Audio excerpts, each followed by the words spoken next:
Hello friends, welcome to my channel Bindu വേൾഡിലേക്ക് എല്ലാ കൂട്ടുകാർക്കും സ്വാഗതം. ഞാനിന്ന് നിങ്ങളുമായി ഷെയർ ചെയ്യുന്ന വീഡിയോ ഒരു ചക്ക ഹൽവയുടെ റെസിപ്പി ആണ്. ചക്ക ഹൽവ ഉണ്ടാക്കാൻ വേണ്ടിയിട്ട് ഞാൻ എടുത്തിരിക്കുന്ന ചക്കപ്പഴം വരിക്ക ചക്കപ്പഴമാണ്. വരിക്ക ചക്കപ്പഴം വെച്ച് നമുക്ക് ഒരു ഹൽവ ഉണ്ടാക്കാം. അപ്പോൾ ഇത് പുറത്ത് വെച്ചിരുന്നാലും കുറച്ച് ദിവസമൊക്കെ പുറത്ത് വെച്ചിരുന്നാലും പന്നലാവാത്ത വിധത്തിലാണ് ഞാൻ ഉണ്ടാക്കുന്നത്. അത് എങ്ങനെയാണെന്നൊന്ന് നോക്കാം. അതിന് വേണ്ടിയിട്ട് ചക്ക എല്ലാം ക്ലീൻ ചെയ്ത് എടുക്കുകയാണ്. അതിൻ്റെ മടലും കുരുവും എല്ലാം കളഞ്ഞ് നല്ല വൃത്തിയാക്കി എടുത്തിട്ടുണ്ട്. ഇനി ഈ ചുള നമുക്ക് ഒരു മിക്സിയുടെ ജാറിലേക്ക് ഇട്ട് കൊടുത്ത് ഒന്ന് പേസ്റ്റ് രൂപത്തിൽ അരച്ചെടുത്തുകൊണ്ട് വരാം. ഇപ്പോൾ പേസ്റ്റ് രൂപത്തിൽ അരച്ചെടുത്തുകൊണ്ട് വന്നിട്ടുണ്ട്. ഇത് നമുക്കൊരു പാത്രത്തിലേക്ക് ഒഴിച്ചു കൊടുക്കാം. ഇത് വെള്ളമൊന്നും ചേർക്കണ്ട, അത് തന്നെ ആ ചക്ക അരയുമ്പം തന്നെ വെള്ളം ആയിക്കോളും. ഒരു തുള്ളി വെള്ളം പോലും ഞാൻ ചേർത്തിട്ടില്ല. ചക്കയുടെ തന്നെ പൾപ്പാണത് മൊത്തം. വീണ്ടും ബാക്കിയിരിക്കുന്ന ചക്കപ്പഴവും കൂടെ നമുക്ക് അരച്ചെടുത്തുകൊണ്ട് വരാം. അതും ആ പാത്രത്തിലേക്ക് ഒഴിച്ചു കൊടുക്കാം.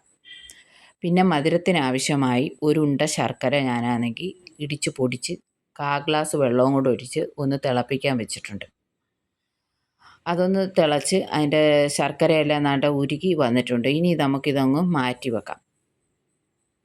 മാറ്റി വെച്ച ശേഷം നമുക്ക് ചക്ക ഹൽവ ഉണ്ടാക്കാൻ വേണ്ടിയിട്ട് ഒരു പാൻ അടുപ്പിലേക്ക് വെച്ചിട്ടുണ്ട്. അതിൽ കുറച്ച് നെയ്യും കുറച്ച് വെളിച്ചെണ്ണയും കൂടെ ഒഴിച്ചു കൊടുത്തിട്ടുണ്ട്. അതൊന്ന് പാത്രം ഒന്ന് ചൂടാക്കി ആ നെയ്യും എണ്ണയും കൂടെ എല്ലാ വശത്തും എത്തണം. ഇതെന്തിനാണ് അങ്ങനെ ചെയ്യുന്നതെന്ന് വെച്ചാൽ നമ്മളെ ഇത് ചക്കയുടെ കൂട്ട് അടി പിടിക്കാതിരിക്കാൻ വേണ്ടിയിട്ടാണ്. എന്നിട്ട് അതിലേക്ക് പൾപ്പ് കൂടി ഇട്ട് കൊടുക്കുകയാണ്, ചക്കയുടെ പൾപ്പ്. എന്നിട്ട് ഇനി ഇത് ചുവനെ ഇളക്കി വറ്റിച്ച് എടുക്കാം.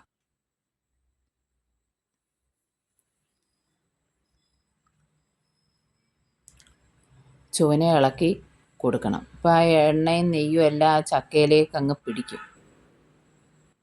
ഇപ്പോൾ ഒരുവിധം അവിടെ വറ്റി വന്നപ്പോഴത്തേക്ക് അതിനകത്തോട്ട് നമ്മൾ ഉരുക്കി വെച്ചിരിക്കുന്ന ശർക്കര പാനി കൂടി ചേർത്ത് കൊടുക്കാം. അരിച്ചൊഴിച്ചു കൊടുക്കണം. ചിലപ്പം ചില ശർക്കരയിലെ കല്ല് കട്ടയൊക്കെ കാണും കേട്ടോ. അപ്പോൾ അരിച്ചൊഴിക്കുമ്പോൾ അതങ്ങ് മാറും. ഇത് വലിയ കുഴപ്പമില്ലായിരുന്നു. ആണ്ടേ, അപ്പോൾ ഞാനതെല്ലാം അരിച്ചൊഴിച്ചു കൊടുത്ത് ചുവനെ ഇളക്കി വറ്റിച്ച് എടുക്കുകയാണ്. അതൊരുവിധം ഒന്ന് വറ്റി വന്നപ്പോഴത്തേക്ക് അതിനകത്തോട്ട് കുറച്ച് തേങ്ങാപ്പാൽ അത് ഞാൻ എടുത്തിട്ടുണ്ട്. 1-ാം പാലും 2-ാം പാലും ഒന്നുമില്ല, 1-ാം പാൽ മാത്രമേ എടുത്തോളൂ. കൂടെ ഒരു അര ബൗള് അരിപ്പൊടി കൂടി ചേർത്ത് കൊടുക്കുന്നുണ്ട്. എന്നിട്ട് അത് നമുക്ക് ഈ ചക്കയുടെ കൂട്ടിലേക്ക് ചേർത്ത് കൊടുക്കാം. അരിപ്പൊടിയും തേങ്ങാപ്പാലും കൂടെയുള്ള കൂട്ട് ചേർത്ത് കൊടുത്തിട്ടുണ്ട്. ഇനി അതൊന്ന് ഇളക്കി യോജിപ്പിച്ച് ഡ്രൈ ആക്കി എടുക്കാം.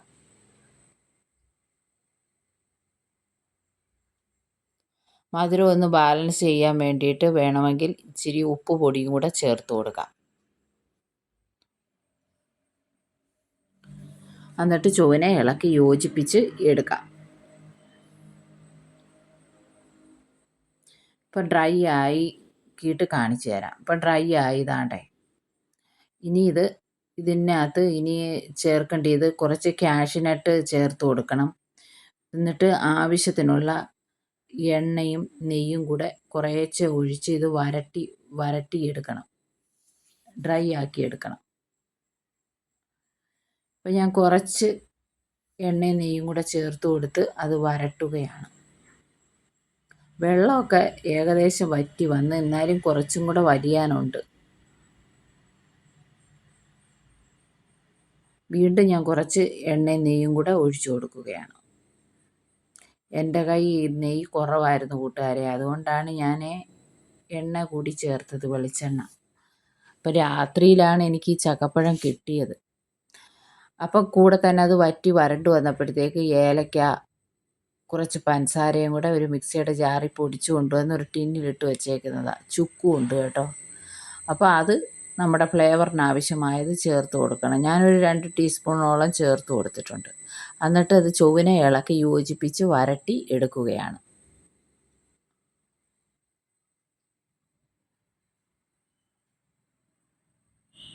ഒത്തിരി ഹാർഡൊന്നും ആവണ്ടെങ്കിൽ ഏകദേശ പരുവമായിട്ടുണ്ട്. ഇപ്പം വേണമെങ്കിൽ ഇത് നമുക്ക് സെറ്റ് ചെയ്യാവുന്നതേ ഉള്ളൂ. ഇപ്പോൾ പുറത്ത് വെച്ചിരുന്ന, ഇപ്പോൾ ഫ്രിഡ്ജൊന്നും ഇല്ലെങ്കിലും പുറത്ത് വെച്ചിരുന്ന അതൊന്ന് പന്നലൊക്കെ ആവാതിരിക്കാൻ വേണ്ടിയിട്ട് വേണമെങ്കിൽ കുറച്ച് നേരം കൂടെ ഒന്ന് മൂപ്പിച്ചെടുക്കാം. ഇപ്പം നമ്മുടെ ഇതിൽ നിന്ന് ഉള്ള ആ നെയ്യും എണ്ണയും നമ്മൾ ചേർത്ത് കൊടുത്തില്ലേ, അതൊക്കെ കണ്ടോ തിരിഞ്ഞിറങ്ങി വരുന്നുണ്ട് അതിൽ നിന്ന്. കൂട്ടുകാർക്ക് കാണുമ്പം തന്നെ മനസ്സിലാവും. ഇപ്പോൾ ഇത് ഏകദേശം ഇവിടെ റെഡിയായി കഴിഞ്ഞു കേട്ടോ കൂട്ടുകാരെ. ആ ചൂട് കണ്ട് തന്നെ ഇപ്പം എണ്ണയൊക്കെ തിരിഞ്ഞിറങ്ങി തുടങ്ങി. അപ്പോൾ ഇനി നമുക്കൊരു പാത്രത്തിലേക്ക് മാറ്റാം. പാത്രത്തിൽ ഞാൻ എണ്ണ തടവി അതിൽ കുറച്ച് കാഷ്യൂനട്ട് കൂടി ഇട്ട് കൊടുത്തിട്ടുണ്ട്. അതിനകത്തോട്ട് നമുക്ക് ഈ ചക്കയുടെ കൂട്ടുകൂടി ഇട്ട് കൊടുക്കാം.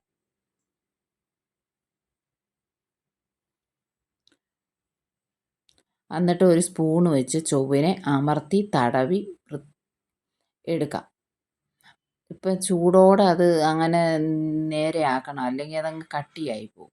കട്ടിയാവുന്നതിന് മുമ്പ് ഇനി ഇത് നമുക്ക് ആറാൻ വെക്കാം. ഇപ്പം ചക്കയുടെ ഹൽവ ആറിയൊക്കെ വന്നിട്ടുണ്ട്. ഇനി നമുക്കതൊന്ന് പാത്രം ഒന്ന് തട്ടിക്കൊടുത്ത് തിരിച്ചിട്ട് എടുക്കാം. ഇപ്പം ദാണ്ടെ ചക്ക ഹൽവ പാത്രത്തിൽ നിന്ന് ഇളകി വന്നിട്ടുണ്ട്. ദാണ്ടെ ഇതാണ് നമ്മുടെ ചക്ക ഹൽവ. അടിപൊളിയായിട്ടില്ലേ? അപ്പോൾ ഇനി നമുക്കിതൊന്ന് മുറിച്ച് നോക്കാം. ഈ ചക്ക ഹൽവ വെളിയിൽ വെച്ചിരുന്നാലൊന്നും ടപ്പെന്ന് കേടാവത്തില്ല. കാരണം ഇതിൽ ഒട്ടും വെള്ളത്തിൻ്റെ കണ്ടൻ്റ് ഇല്ല. ഞാൻ അതുപോലെ ഡ്രൈ ആക്കിയാണ് എടുത്തേക്കുന്നത്. ഇത് ഇനി നമുക്കിതൊന്ന് മുറിച്ച് എടുക്കാം. അപ്പോൾ എൻ്റെ വീഡിയോ കണ്ട് ഇഷ്ടപ്പെട്ടെങ്കിൽ കൂട്ടുകാരെ ഒന്ന് ലൈക്ക് ചെയ്യണം, ഷെയർ ചെയ്യണം, സബ്സ്ക്രൈബ് ചെയ്യണേ കൂട്ടുകാരെ. ആദ്യമായി കാണുന്ന കൂട്ടുകാരൊക്കെ ഉണ്ടെങ്കിൽ സബ്സ്ക്രൈബിൻ്റെ അടിയിലൊരു ബെല്ല് വരും. ബെല്ലിലൊന്ന് ടച്ച് ചെയ്യുമ്പം താഴെ ആളെന്ന ഓപ്ഷൻ വരും. അതിലൂടെ ഒന്ന് ടച്ച് ചെയ്യണേ കൂട്ടുകാരെ. അപ്പം ഞാനിടുന്ന വീഡിയോയുടെയൊക്കെ നോട്ടിഫിക്കേഷൻ നിങ്ങൾക്ക് ഉടനടി ലഭിക്കുന്നതായിരിക്കും. അപ്പം നമ്മുടെ ചക്ക ഹൽവ ഇവിടെ റെഡി ആയിട്ടുണ്ട്. ഇപ്പം ഈ ചക്കയുടെ സീസണൊക്കെ ആണല്ലോ കൂട്ടുകാരെ. ഒരു പ്രാവശ്യം നിങ്ങൾ ഇങ്ങനെ ഒന്ന് ഉണ്ടാക്കി നോക്കണം. ഉറപ്പായിട്ട് നിങ്ങൾക്ക് ഇഷ്ടപ്പെടുന്നതായിരിക്കും. ഞാനപ്പോൾ ചക്കയുടെ ഹൽവ എല്ലാം മുറിച്ച് എടുത്തിട്ടുണ്ട്. അപ്പോൾ ഇത്രയേ ഉള്ളൂ. Okay, bye.